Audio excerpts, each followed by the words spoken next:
नमस्कार। आतंकवाद, टेररिज्म, ये शायद हम लोग की जनरेशन की एक सबसे बड़ी समस्या है जिससे हम जूझ रहे हैं। ऐसे में इसका इतिहास जानना अपने लिए आवश्यक है और इसका इतिहास बड़ा ही फैलाव है, इसमें गहराई है। I am probably not the correct person to even comment on it, लेकिन फिर भी कोशिश करना तो शायद हम सबका फ़र्ज़ है।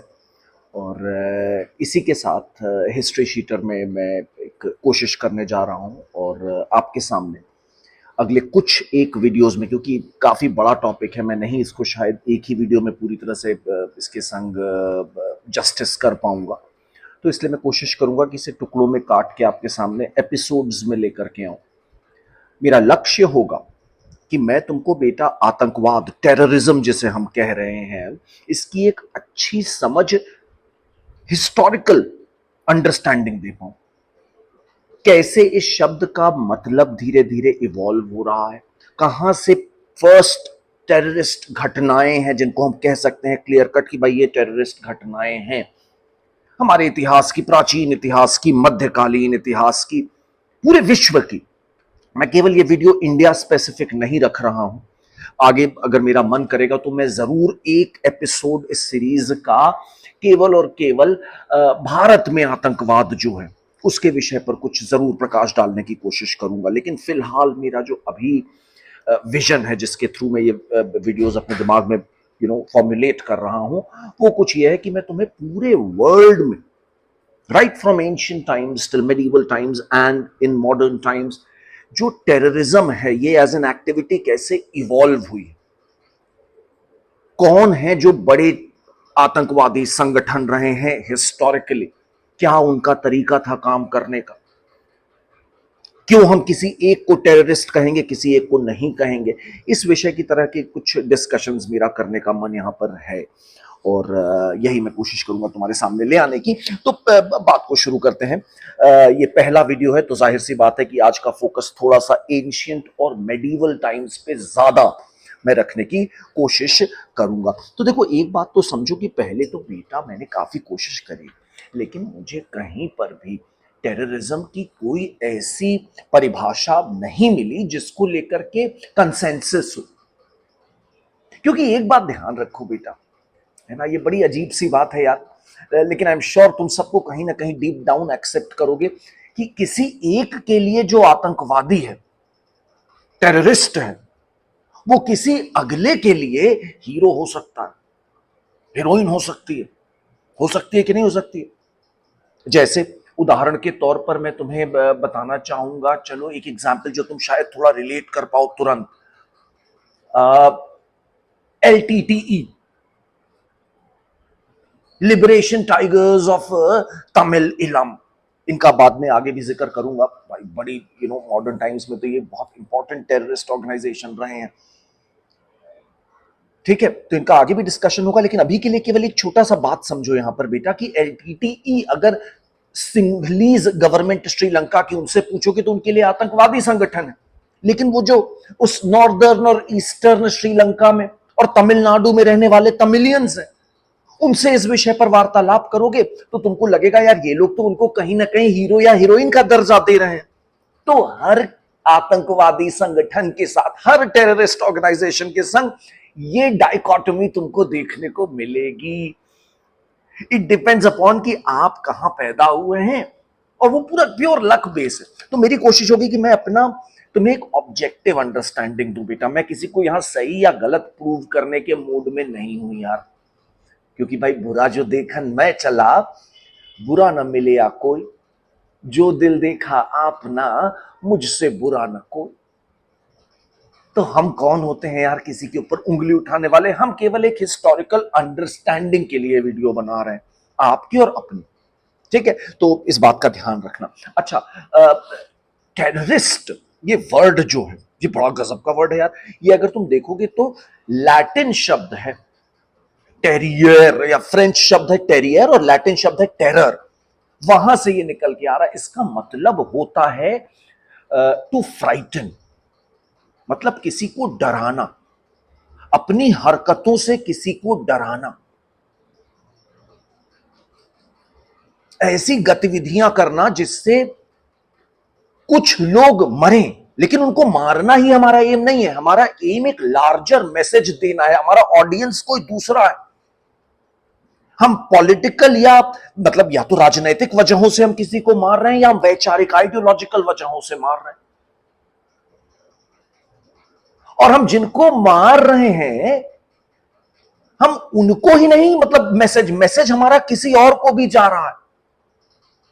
तो ये कुछ सटल पॉइंट्स हैं टेररिस्ट्स के और टेरर एक्टिविटी के। किसी को कि मतलब ये जो है शिकार जो इनके होंगे, जिनको ये अपने एक्टिविटी से जिनको मारेंगे, कई बार निर्दोषों को मारा जाएगा, इनोसेंट लोगों को मारा जाएगा। और मैसेज किसे दिया जाएगा? किसी किंगडम को या किसी स्टेट को या किसी पर्टिकुलर अथॉरिटी को, कि आप हमारे हिसाब से काम करो, हमारी विचारधारा को मानो, अन्यथा हम ऐसा ही करते रहेंगे। तो ये एक तरह का कहीं ना कहीं अगर तुम देखोगे तो ये एक अंडरलाइंग थीम होगी टेररिस्ट एक्टिविटीज की। ठीक है, ओके।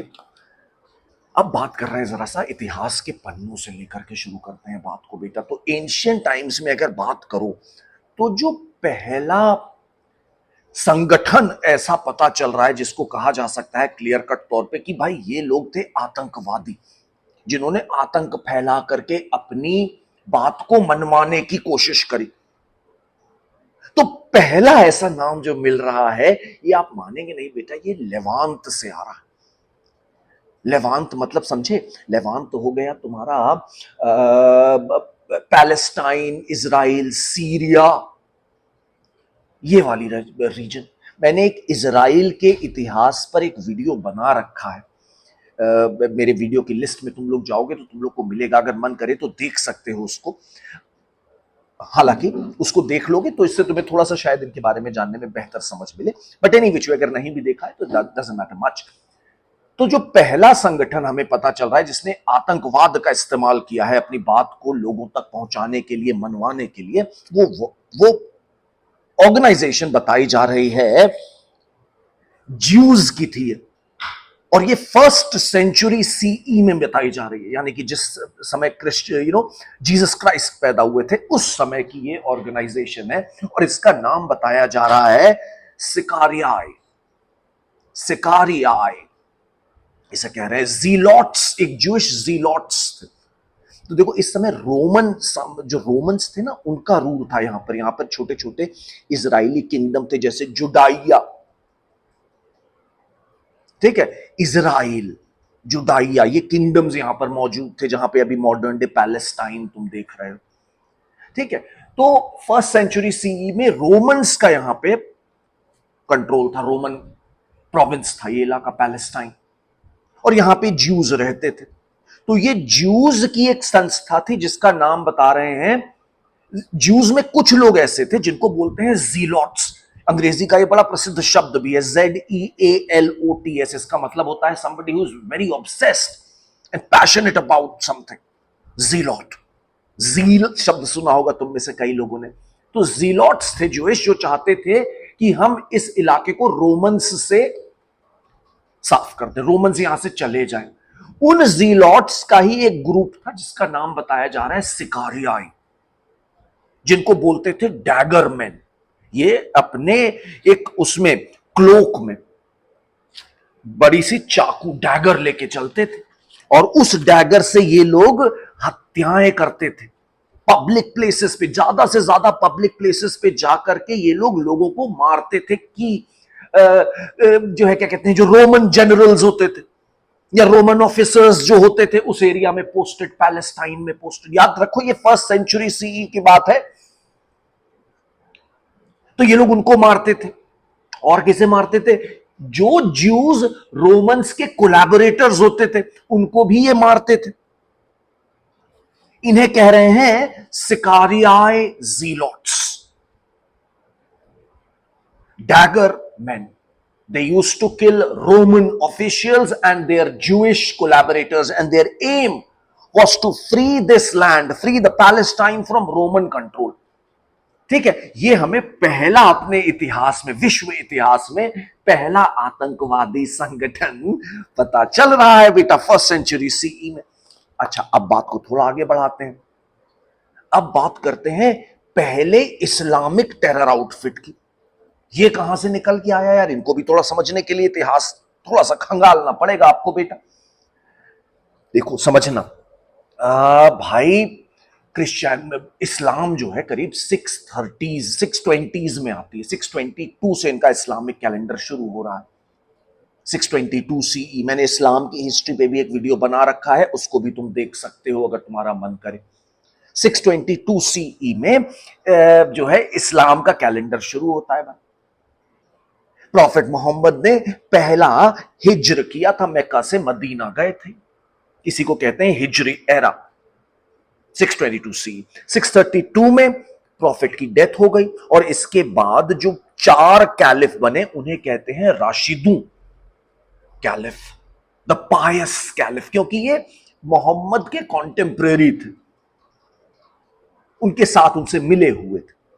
तो जो चौथे कैलिफ थे अली। शिया सुन्नी का भी एक डिवाइड है, उसके बारे में भी तुम्हें जरूर थोड़ा जानना चाहिए, तो ये कॉन्सेप्ट और समझोगे। मुझे लगता है कुछ लोगों को शायद मालूम हो, नहीं तो वो वीडियो जरूर एक बार देखना। नहीं तो शिया सुन्नी के बारे में थोड़ा सा अपने एंड पे भी अगर पढ़ोगे तो तुम्हें समझ में आ जाएगा। समझो ना। तो शियाज वो कहे जाते हैं वो लोग जो अली के सपोर्टर थे। अली कौन थे? अली थे बेटा प्रॉफिट के भतीजे और उनके दामाद। प्रॉफिट के भतीजे और उनके दामाद थे अली। ठीक है। अच्छा, अली के जो सपोर्टर थे वो थे शिया।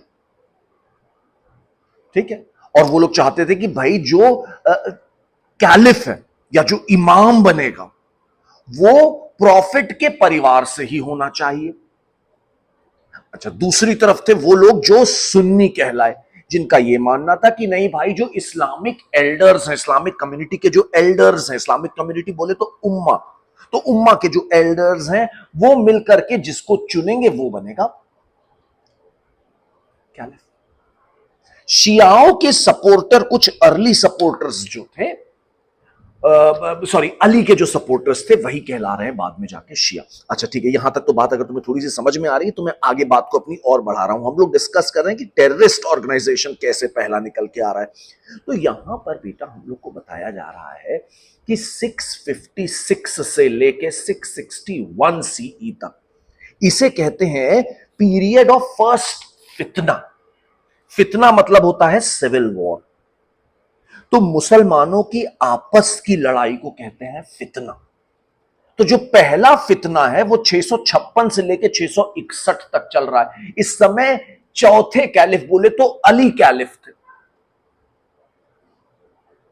समझ रहे हो?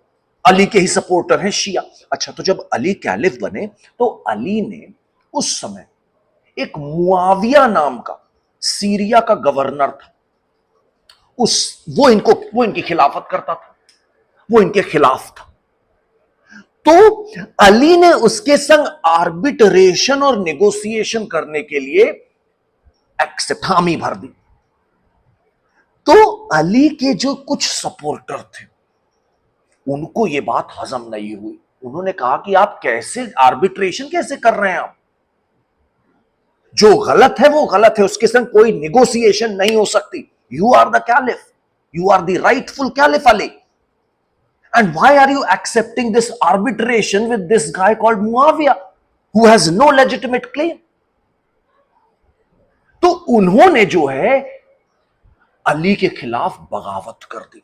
इनको बोला जाता है खारिजाइट। खारिज मतलब जिन्होंने रिजेक्ट कर दिया। तो ये खारिजाइट मुस्लिम्स हैं, खारिजी। तो इन्होंने कहा कि भाई हम ये बात नहीं मानने को तैयार। इन्होंने अली के ही खिलाफ, अली के सपोर्टर थे बट अली की उनको ये बात नहीं पसंद आई, तो उन्होंने कहा नहीं भाई, हर मुसलमान का ये फर्ज है कि वो गलत कैलिफ की खिलाफत करे। और ये सोच करके इन लोगों ने, ये लोग अलग हो गए, खारिजाइट। अली ने इन लोगों को एक बैटल में हराया। एक बैटल में खारिजाइट्स को अली ने हराया। बट आपको बात जानकर के यहां से हैरानी होगी कि बाद में 661 में अली वॉज असैसिनेटेड, अली की हत्या कर दी गई। और जानते हो किसने हत्या करी? खारिजाइट्स ने। यही खारिजाइट्स जो थे ये उनकी ही एक तरह की तुम कह सकते हो आतंकवादी घटना थी कि इन्होंने अली को मार डाला। ये हैं खारिजाइट्स। मेरी बात थोड़ी सी समझ में आई होगी तुम लोगों को। They believe that anyone can be a caliph provided उसकी मोरालिटी जो है वो एब्सोल्युटली अनक्वेश्चन्ड हो, मतलब उसके ऊपर कोई क्वेश्चन मार्क दाग ना लगा हो, तो वो कैलिफ बन सकता है, फिर वो चाहे किसी भी फैमिली का हो। ठीक है, इन्होंने ही बाद में जाके 661 में अली को मार डाला। ये खारिजाइट्स जो हैं ये न शिया है न सुन्नी है, ये दोनों से अलग है। खारिज खारिज रिजेक्टेड, तो ये न शिया में आते हैं न सुन्नी में आते हैं, ये भी ध्यान रखने वाली बात है। और ये पहले मुस्लिम्स हैं जिनको बताया जा रहा है जिन्होंने कॉन्सेप्ट इंट्रोड्यूस किया जिसे कहते हैं तकफीर। तकफीर तकफीर का मतलब होता है कि भाई आप किसी भी दूसरे मुसलमान को जज कर सकते हो कि नहीं भाई तुम जो कर रहे हो ये गलत है, ये तुम जो कर रहे हो ये काफिर वाली बात है, this is absolutely you are behaving like a non believer. और ये यहां तक कहते थे कि जो काफिर है, जो मतलब जो मुसलमान असली नहीं है, उसको ये मार भी डालते थे।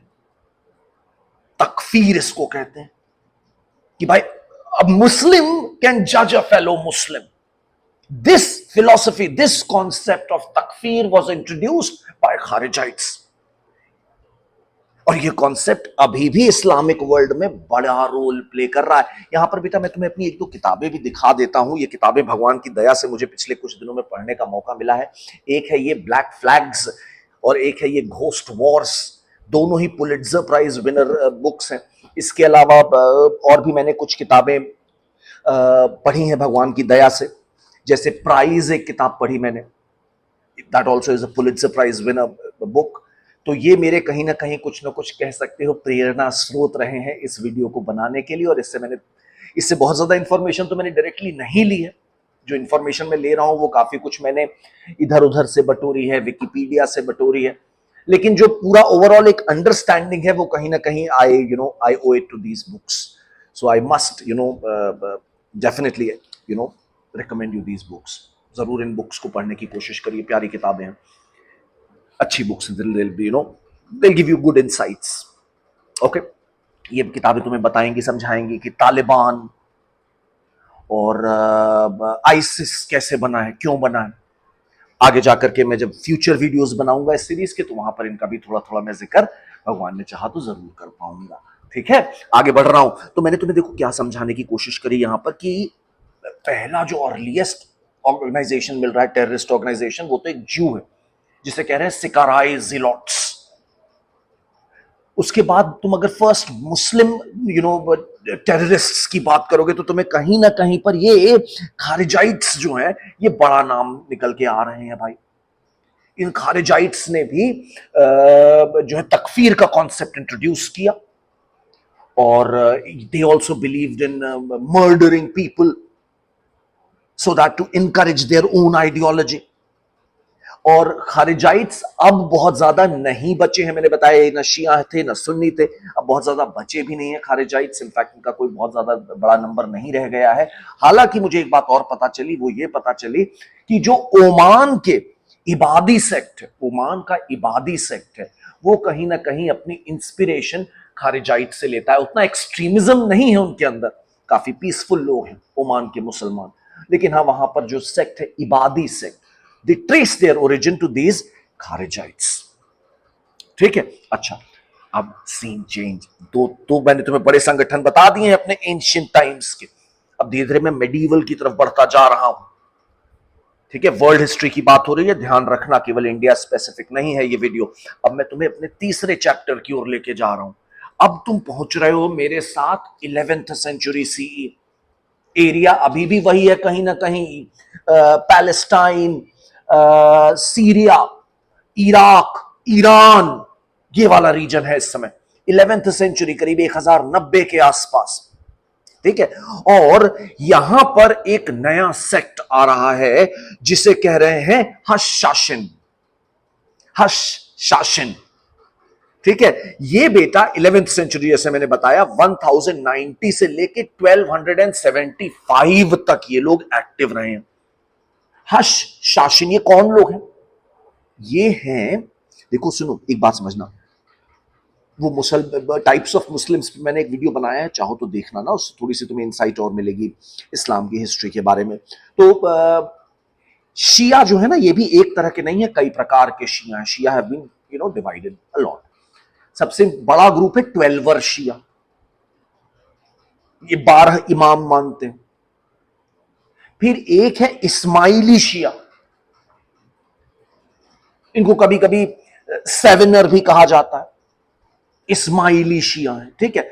इस्माइली शिया का ही एक ऑर्डर है जिसे कह रहे हैं निजारी इस्माइली, निजारी इस्माइली मुसलमान, निजारी इस्माइली ऑर्डर, ये शिया का ही एक सब सेक्ट है, ऐसे करके समझते चलो, ठीक है।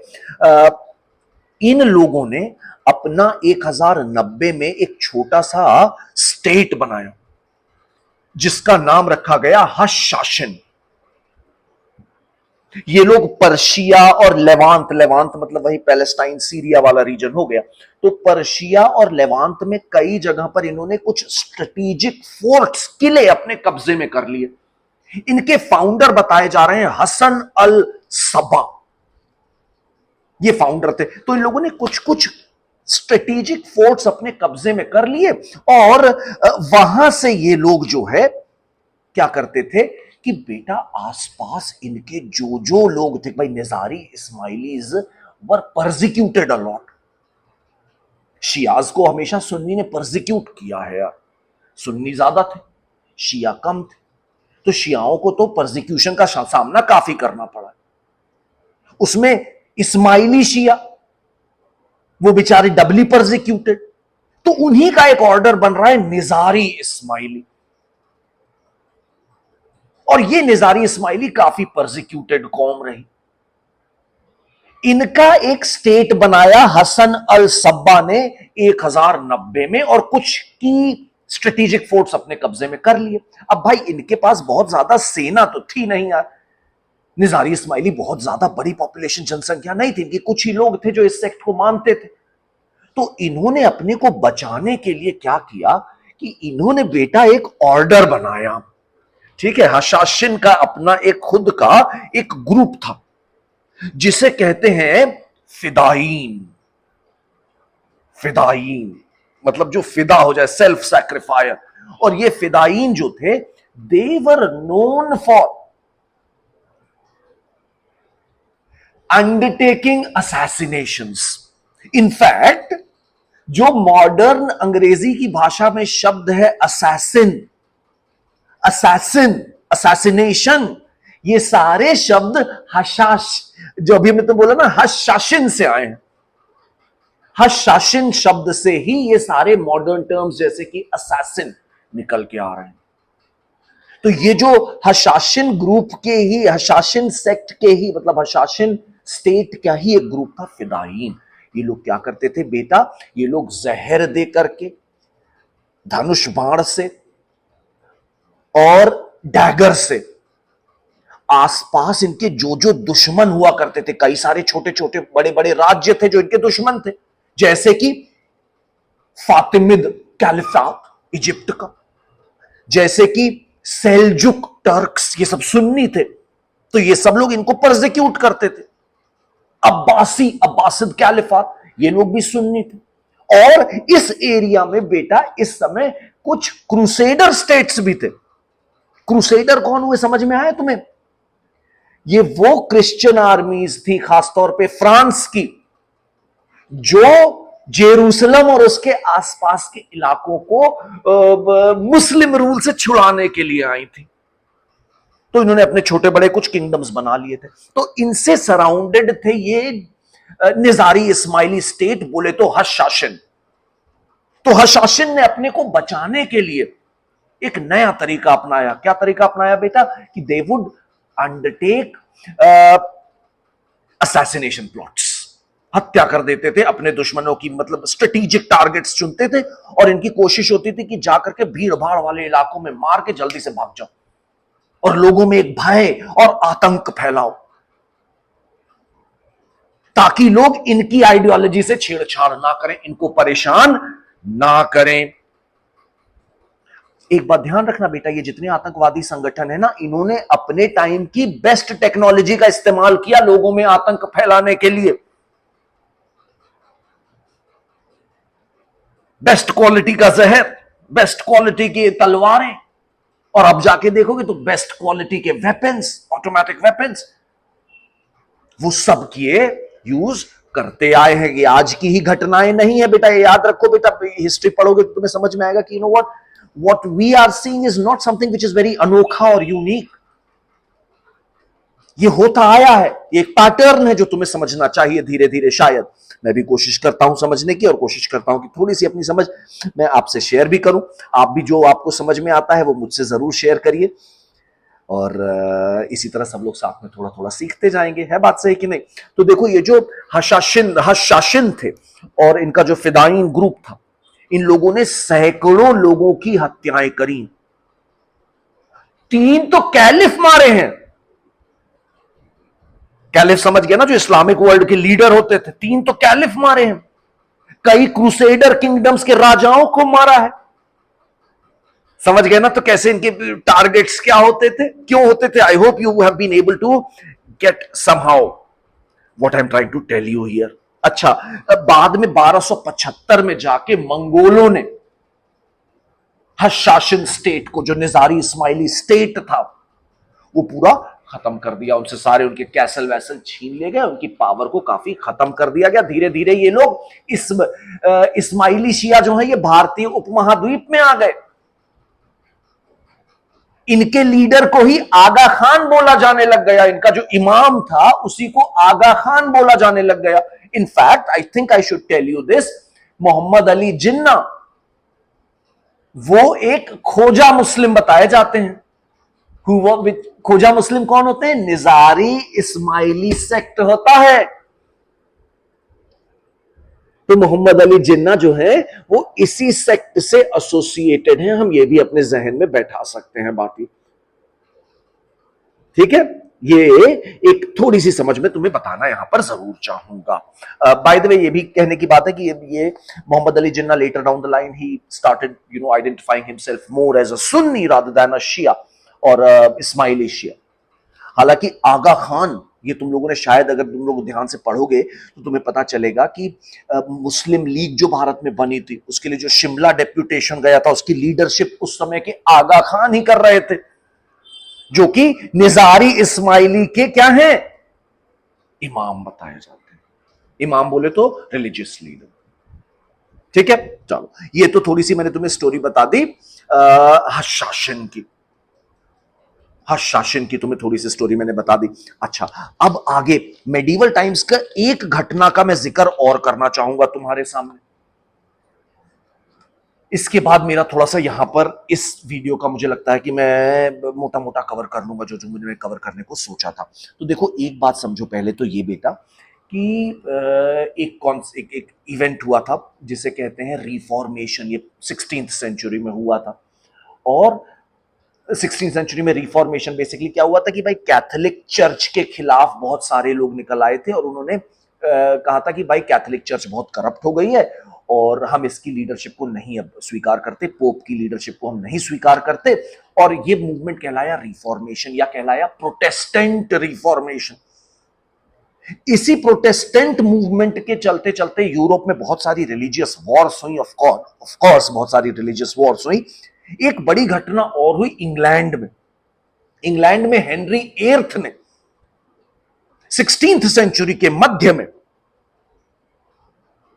जब उनको अपनी बीवी को तलाक करने नहीं दिया पोप ने, तो उन्होंने कहा कि भाड़ में गया अब पोप, भाड़ में गया कैथोलिक चर्च। और इन्होंने कहा कि अब हम लोग प्रोटेस्टेंट हैं और हम लोग अपनी इंग्लिश नेशनल चर्च बनाएंगे। तो उन्होंने इंग्लिश नेशनल चर्च बना दी। इसके बाद यहां पर जो है क्या कहते हैं, ये कहानी धीरे धीरे आगे बढ़ी। इनकी एक नई क्वीन आगे आकर के बनती है जिन्हें कहते हैं ब्लडी मैरी। ब्लडी मैरी ने प्रोटेस्टेंट्स के खिलाफ काफी ज्यादा वो किया, क्या कहते हैं, उनके ऊपर अत्याचार किया कि नहीं हमको वापस कैथोलिक बनना है। तो उन्होंने प्रोटेस्टेंट्स पे काफी अत्याचार किया, लेकिन मैरी बाद में हट गई, ब्लडी मैरी को हटा दिया गया, उनकी जगह एलिजाबेथ बनी। और एलिजाबेथ ने कहा कि नहीं भाई, जो इंग्लैंड है, इंग्लैंड की नेशनल चर्च रहेगी, हम अब पोप को जवाबदेह नहीं रहेंगे, हमारी नेशनल चर्च होगी, हमारी बाइबल हम आप लोग इंग्लिश लैंग्वेज में पढ़ेंगे, हम लैटिन नहीं पढ़ेंगे, और हम लोग प्रोटेस्टेंट हैं। यह कह दिया एलिजाबेथ ने। 1605 में बच्चों, 1605 में, तो अब समझो ना कि इंग्लैंड में टसल क्या चल रही होगी। इंग्लैंड में टसल चल रही थी कैथोलिक वर्सेस प्रोटेस्टेंट। कैथोलिक लोग अपने अंदर गुबार भर भर के बैठे थे कि हमें मौका मिले तो हम सबक सिखाएंगे यहां के प्रोटेस्टेंट राजा को, हम सबक सिखाएंगे यहां के प्रोटेस्टेंट पार्लियामेंट को। इंग्लैंड में पार्लियामेंट भी थी ना भाई, इंग्लैंड में पार्लियामेंट भी थी। मैंने इंग्लैंड की हिस्ट्री पर भी एक छोटा सा वीडियो बना रखा है बेटा, जिसमें मैंने डिस्कस किया है कि what was Magna Carta, what was British House of Lords, House of Commons कैसे बने हैं। वो भी तुम ढूंढ सकते हो, तुम चाहो तो एक बार उसको भी देख लेना। वो भी कुछ काम की चीजें हैं, नहीं मन करे तो इट्स ओके, आई अंडरस्टैंड। हाँ, हालांकि बात में क्या कह रहा था तुमसे कि बेटा कैथोलिक और प्रोटेस्टेंट्स की इंग्लैंड में काफी ज्यादा 36 का आंकड़ा चल रहा था। हमें बताया जा रहा है कि गाय फॉक्स नाम का एक शख्स था जिसने प्लान किया कि 5 नवंबर 1605 को 5 नवंबर 1605 को हम गन पाउडर से उड़ा देंगे ब्रिटिश पार्लियामेंट को। इन्होंने नीचे कुछ कोयले की खदानें खरीद ली, जो पार्लियामेंट के नीचे कुछ कोयले की खदानें थी उसको इन्होंने खरीद ली और वहां पे गन पाउडर इकट्ठा करने लग गए। कैथोलिक्स थे ये लोग। इनके लीडर बताए जा रहे हैं गाय फॉक्स, गाय फॉक्स। और इन्होंने जो है कोशिश करी कि भाई हम उड़ा देंगे। राजा जेम्स थे उस समय, उनको भी, और साथ ही साथ पूरा पूरा जो हाउस ऑफ पार्लियामेंट है ना, सारे नेता, उनकी भी छुट्टी।